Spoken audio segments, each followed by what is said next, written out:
Kaixo, ongi etorria, ikusiko dugun hirugarren bidaketa gorputza esfera da. Hau da, esfera bat, ikusten ez bezala pilota baten itxura da, eta nola sortzen da esfera? Zirkulu erdi bat biraka ari denean. Hartu dut zirkulu erdi bat, ardatzean jarri dut bere diametroa, eta biraka ingo dut. Bira egiterakoan zer gertatuko da? Esfera baten itxura hartuko duela, ezta?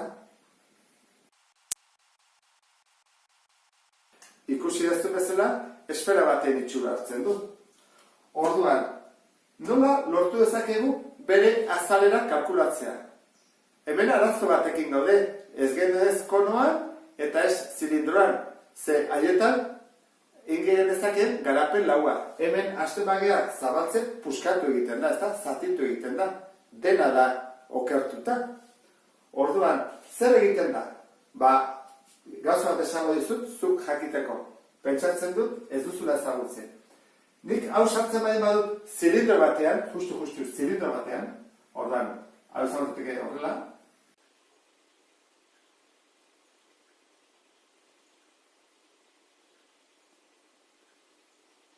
justu paretak ikusten baitu zilindroan, jakin behar dezuna da, esferaren azalera eta zilindroren alboko azalera berdinak direla. Orduan, egingo duguna izango da, bere azalera zabaldu.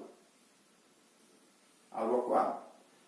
Orduan, zer bada zilindroren alboko azaleraren luzera? Buelta osoa, zer bada? Izango da, esfera honen ekuatorearen luzera berdina, ezta? Eta hori zen bada, BPR, ezta? Beti BPR-ekin ari gara. Eta altura, bai bada R, hau da beste R bat, altura BR da. Orduan, nola ingo dugu? Azalera izango da, BR, bider BPR. Hori zen bada, hasi gaitezen, bi bider bi, lau. Pi jartzen dut, R bider R. Zer bada? R bider R da, R berbi. Horra, gu ikasi behar dugun formula, hau da. Jakin behar dugu, non didatorren formula hau? Gehienak behar bada ez duzute behar, baina batzuk nahi izaten dute jakin non didatorren lau pi R berbi. Zer badio dibestela magikoa dela, ezta? Orduan, hartuko dugu formula, hau da, ezagutu behar duguna, orduan gozte pentsatzea esaten digutela, zenbat neurtzen duen, esfera honen azalerak jakin da erradioan dela 10 zentimetro. Zer egin behar dugu?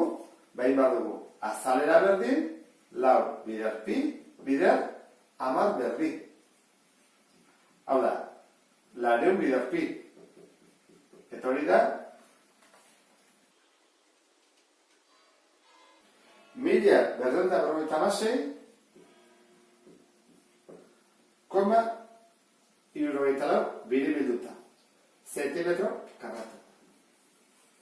Ikusten ez dut bezala, esfera dugunean, hemen gauza gutxi dago, ez dago Pitagorasik eta horrela, formula jakin eta atako genuke bere balioa.